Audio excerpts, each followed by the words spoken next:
ახალ ამბებში ერთი ამბავია ჰიტლერის დნმ-თან დაკავშირებით. იცით ალბათ, რომ ჰიტლერის დნმ-ის შესწავლა მოხდა, რომელიც აიღეს 1945 წლის 30 აპრილს, როცა დაიღუპა დივანიდან ნაჭერი და მასზე არის სისხლი ჰიტლერის და ამ დნმ-ის შესწავლა მოხდა. და ამ დნმ-ში ნახეს ძალიან საინტერესო მუტაციები და ეს მუტაცია განსაზღვრავს ერთ-ერთ დაავადებას, რომელსაც კალმანის სინდრომს ეძახიან და ვარაუდობენ, რომ კალმანის სინდრომი ჰქონდა ჰიტლერს და დღეს განვიხილავთ თვითონ ამ დაავადებას და განვიხილავთ ასევე რამდენად რეალისტურია ჰქონდა თუ არა ნამდვილად მას ეს დაავადება. პირველ რიგში უნდა ვთქვათ რა არის ეს და საიდან მოდის საერთოდ ეს იდეა, რომ შეიძლება რაღაცა დაავადება ქონდა გენეტიკური ჰიტლერს. როცა ავტოპსია მოხდა ჰიტლერის გვამის თავის დროზე საბჭოთა ექიმებმა დაწერეს მაშინ, რომ მას ერთი სათესლე ჯირკვალი არ ქონდა და აი ეგ იყო რაც კრიპტორქიზმი ქვია მაგას, ანუ როცა ჩამოსული არ არის მოკლედ მუცლის ღრუდან ერთ-ერთი სათესლე ჯირკვალი და ვარაუდობდნენ, რომ აი ეს ქონდა ჰიტლერს, ანუ ერთი სათესლე ჯირკვალი ქონდა და ქონდა მიკროპენისი კიდე. ესეც დაწერეს. ახლა ეს პოლიტიკურად მოტივირებული იყო თუ მართლა ასე იყო, აქ არის რა თქმა უნდა კითხვის ნიშნები, რადგან შეიძლებოდა რომ მისი დისკრედიტაციის მიზნით ეთქვათ რომ ესეთი იყო ჰიტლერი, ანუ არასრულფასოვანი, მაგრამ მეორე მხარეა რომ იქნებ მართლა ქონდა ხომ ეს დაავადება, შესაძლებელია კალმანის სინდრომი, ეს ყველაფერი კალმანის სინდრომს ემთხვევა რეალურად. და კალმანის სინდრომი ხასიათდება დაბალი ტესტოსტერონით, ანუ დაბალი კაცური ჰორმონი,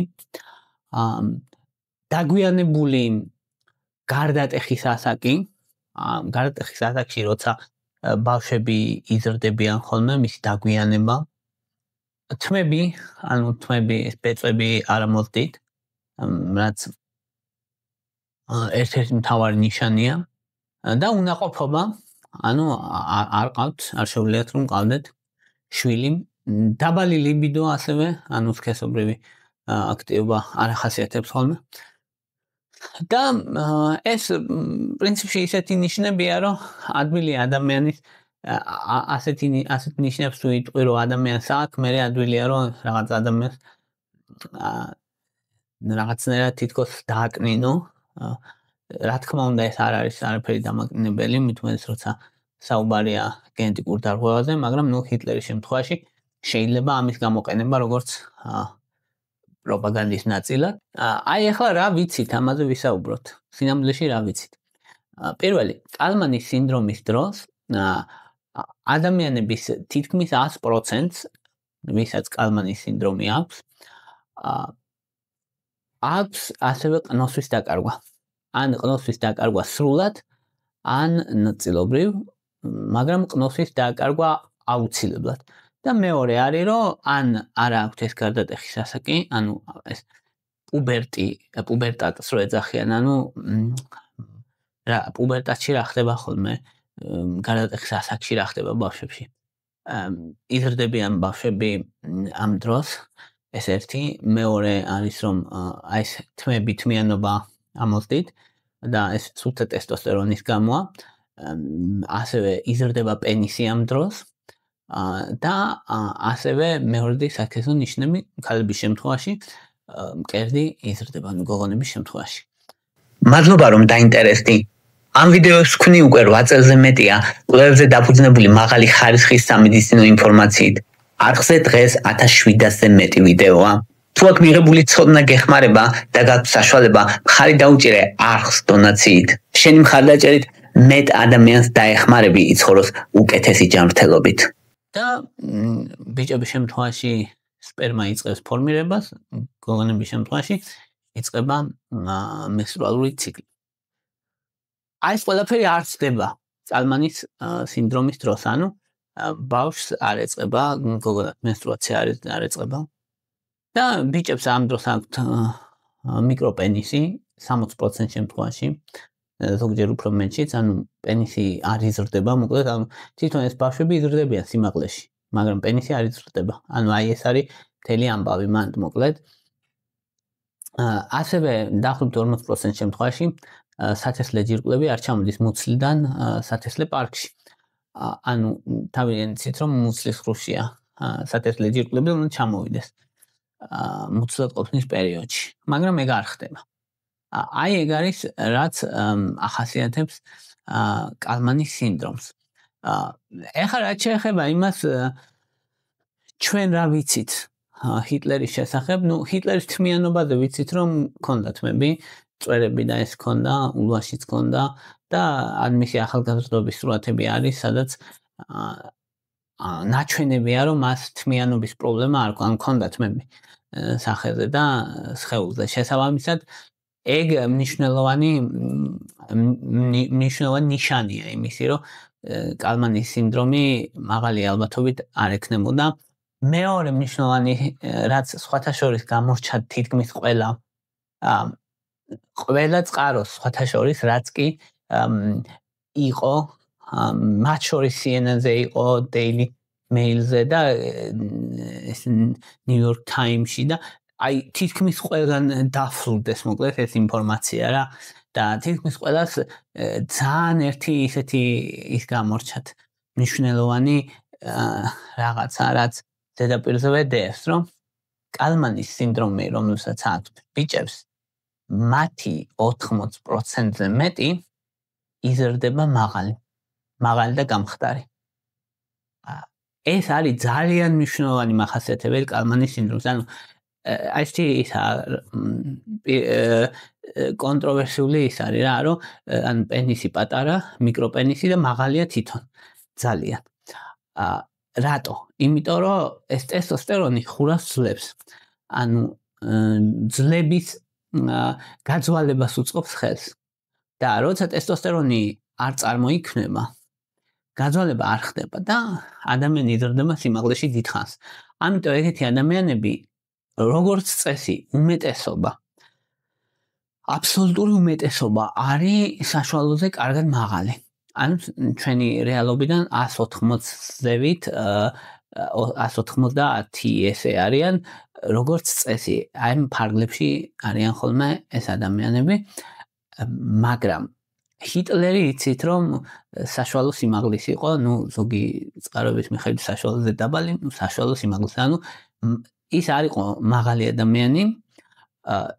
ეგ ერთ-ერთი ძალიან გადამწყვეტი ნიშანია სხვათა შორის, რითიც შეგვიძლია თქვათ, რომ მაღალი ალბათობით მას არ ჰქონდა კალმანის დაავადება, კალმანის სინდრომი რომ ჰქონოდა, ძალიან მაღალი ალბათობით ის იქნებოდა მაღალი და გამხდარი იმის საპირისპირო, რაც იყო რეალობაში.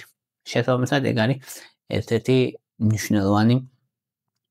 ხო, უნაყოფო იყო თუ არა, ეხლა ეს არ ვიცით, იმიტომ რომ შვილი არ ყავს ნამდვილად, მაგრამ ეს შვილი არ ყავდა, იმიტომ რომ უნაყოფო იყო, თუ შვილი არ ყავდა, იმიტომ რომ ესეთი ურთიერთობა არ ქონია, ეს სხვა საკითხია. ანუ შეიძლება ითქვას ასეც და ისეც. თუ ვიტყვით იმას, რომ ლიბიდო ქონდა თუ არა, ან ლიბიდოც კალმანის სინდრომის დროს, ანუ სექსუალური ტოლვა პრაქტიკულად აქვს 0. პირდაპირ გაგებით ასეთ ადამიანებს და ჩვენ ვიცით რომ ჰიტლერს ჰქონდა ორ ქალთან ურთიერთობა, ყოველ შემთხვევაში ცნობილია, შეიძლება მეტიც, მაგრამ გრძელვადიანად.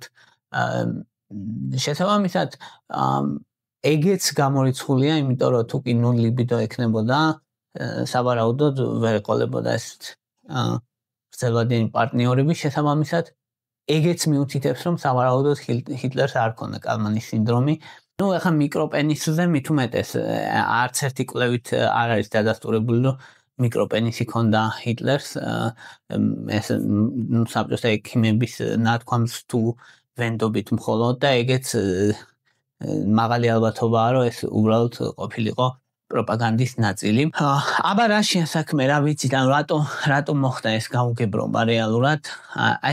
ესეთი გენები არის PROC2 და PROC-R2, ეგეთი გენეტიკური მუტაციებია, რომელიც ჰიტლერის დნმ-ში იპოვეს, თუმცა არ არის ეს დადასტურებული მოსაზრებაა, რომ ეს მუტაცია ქონდა და აი ეს მუტაცია არის დამახასიათებელი კალმანის სინდრომისთვის, მაგრამ რომც ქონოდა ეგ მუტაცია, დაახლოებით 50%-ს აქვს უვითარდება სიმპტომები ამ მუტაციით. შეიძლება და ქონდა ეს მუტაცია და არ ქონდა კალმანის სინდრომი მაინც, ესაც შესაძლებელია. შეიძლება საერთოდ არ ქონდა ეს მუტაცია. ანუ რომც ქონოდა ეს მუტაცია ნამდვილად, 50%-იანი ალბათობა იმისი, რომ კალმანის სიმპტომები ქონდა ჰიტლერს. მაშინაც კი 50%-იანი ალბათ ნახევარი ან კი ან არა ესე იქნებოდა. მაგრამ ისიც არაა დადასტურებული, რომ ეს მუტაცია ქონდა ნამდვილად. ახლა რა ხდება კალმანის სინდრომის დროს, რატო ვითარდება, აი რა სინამდვილეში რა ხდება ესეთ დროს. პირველი რაც ხდება ამ დროს არის გენეტიკური მუტაციები და ეს გენეტიკური მუტაცია შეიძლება იყოს სხვადასხვა გენების, მოკლედ სხვადასხვანაირი გენები არსებობს, რომელიც პასუხისმგებელია აი ამ სინდრომის განვითარებაზე და ეგეთი რაღაცა ხდება. რომ ნაზალური რეგიონიდან, ზედა ნაზალური რეგიონიდან, ანუ ბავშვი როცა არის პატარა, ანუ აი ჯერ საუბარი მუცლად ყოფნის პერიოდის ბავშვზე, არა დაბადებული არა, მუცლად სამ არის. ესე არის, რომ ნაზალურ რეგიონში არის წინამორბედები ნეირონების, რომელიც პასუხისმგებელია სასქესო ჰორმონების გამომუშავებაზე და ყნოსვაზე. ანუ ეს ორი ცენტრი, მოკლედ ცხვირის მიდამოში მდებარეობს თავიდან და მე მიდის ტვინისკენ. და გადაინაცვლეს მიგრაცია ხდება აი ამ რეგიონების, ამ ორი რეგიონის ადის ზევით. და აი ეგ როცა არ ხდება, ტვინში უბრალოდ ის რეგიონები ჰიპოთალამუსში, რომელიც პასუხისმგებელია გონადოტროპინ rilizing ჰორმონის გამომუშავებაზე, ანუ ეგ არის ჰორმონი, რომელიც ასტიმულირებს შემდეგ ჰიპოფიზს და ჰიპოფიზი გამოიმუშავებს გონადოტროპინებს, ანუ ფოლიკულ მასტიმულირებელ ჰორმონს და მალუთეიზინირებელ ჰორმონს. და ანუ რეალურად რა ხდება ამ დროს? ხდება, რომ ის ნეირონები, რომლებმაც უნდა დაასტიმულირონ ჰიპოფიზი და სასქესო ჰორმონების გამომუშავების ბრძანება გასცენ, ეგ რეგიონი უბრალოდ არ არსებობს, ან არსებობს ძალიან მინიმალურად, ან საერთოდ არ არსებობს. და ასევე არ არსებობს, ან ძალიან მინიმალურად არსებობს ყნოსვის ცენტრი, რომელიც შეიგრძნობს ყნოსვას. ამიტომ არის, რომ კალმანის სინდრომი გადაჯაჭვულია ამ ორ ნიშანზე.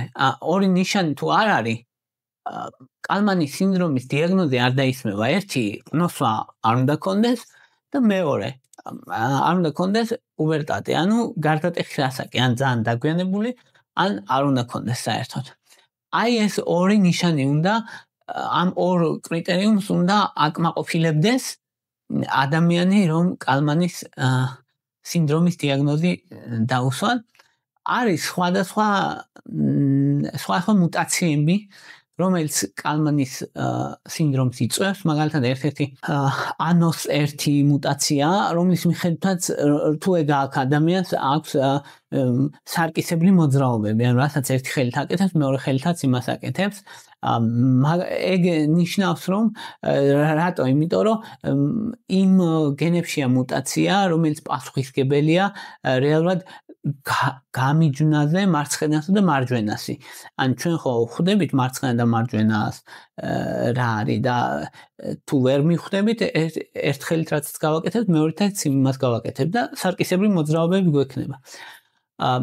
ხო, აი ეს ახასიათებს მაგალითად თუკი ეს ანუს ერთი მუტაცია აქვს ეს ორი და ორი მუტაციები რომელიც ქონდა ჰიტლერს მას უნდა ქონოდა წესით თუ ეს მუტაციები ნამდვილად ქონდა ქონდა კალმანის სინდრომი უნდა ქონოდა სიმპტომები უნდა ქონოდა ყნოსვის დაკარგვა კალმანის სინდრომი გადაეცემა გენეტიკურად ბევრ შემთხვევაში გენეტიკურად შეიძლება გადაეცეს ავტოსომურ დომინანტური გზით. ნუ ხეშაც რო ვთქვათ აზრი რა არის რომ ავტოსომურ დომინანტური გადაცემა არის რომ თუ მშობელს აქვს შვილს 50%-იანი ალბათობა აქვს რომ შვილსაც ექნება. და ავტოსომურ რეცესიული გზითაც შეიძლება გადაეცეს ეგ არის 25%-იანი ალბათობა.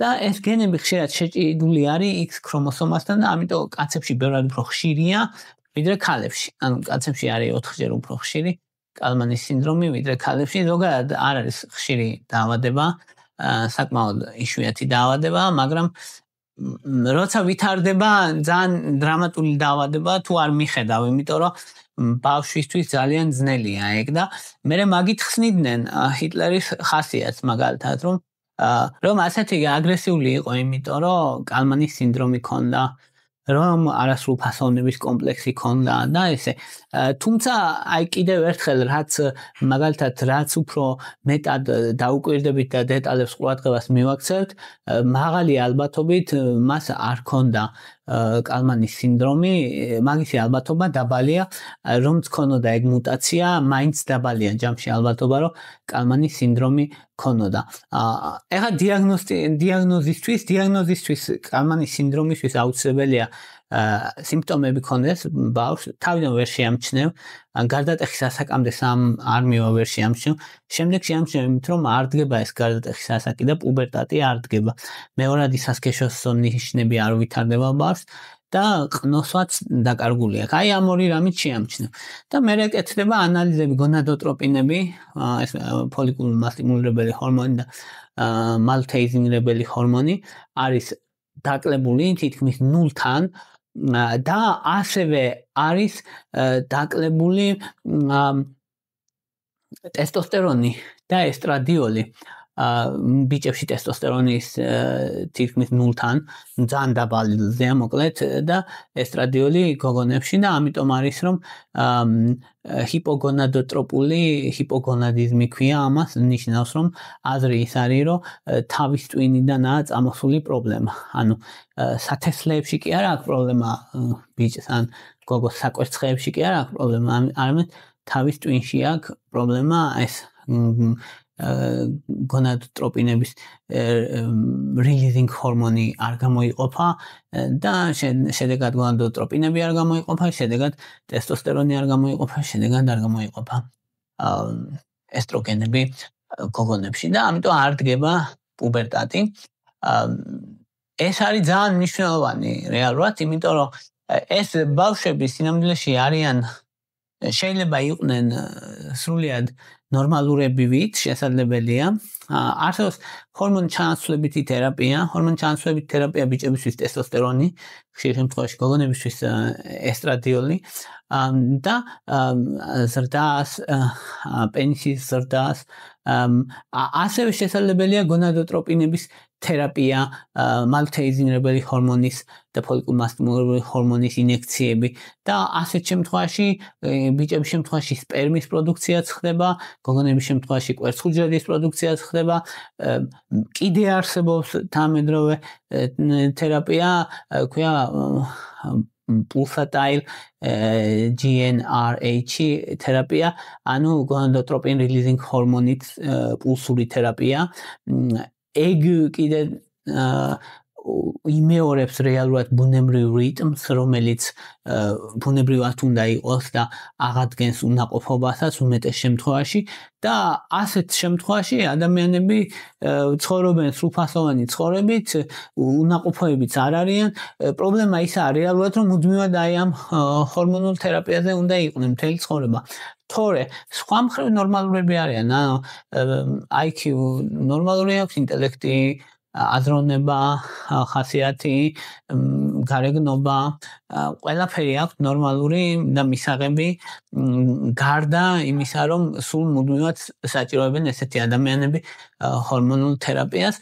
რაც შეეხება ჰიტლერს მაღალი ალბათობით არ ქონდა ეს კალმანის დაავადება, კალმანის სინდრომი და სავარაუდოდ ეს უბრალოდ არის მორიგი ჰაიპი, რომელიც გადაივლის ალბათ და რადგან არ დასტურდება პრინციპში არაფერი, რაც ჩვენ გვაქვს, რაც ხელმისაწვდომია იმ ინფორმაციაზე დაყრდნობით, არ დასტურდება რომ ეს დაავადება მას ქონდა.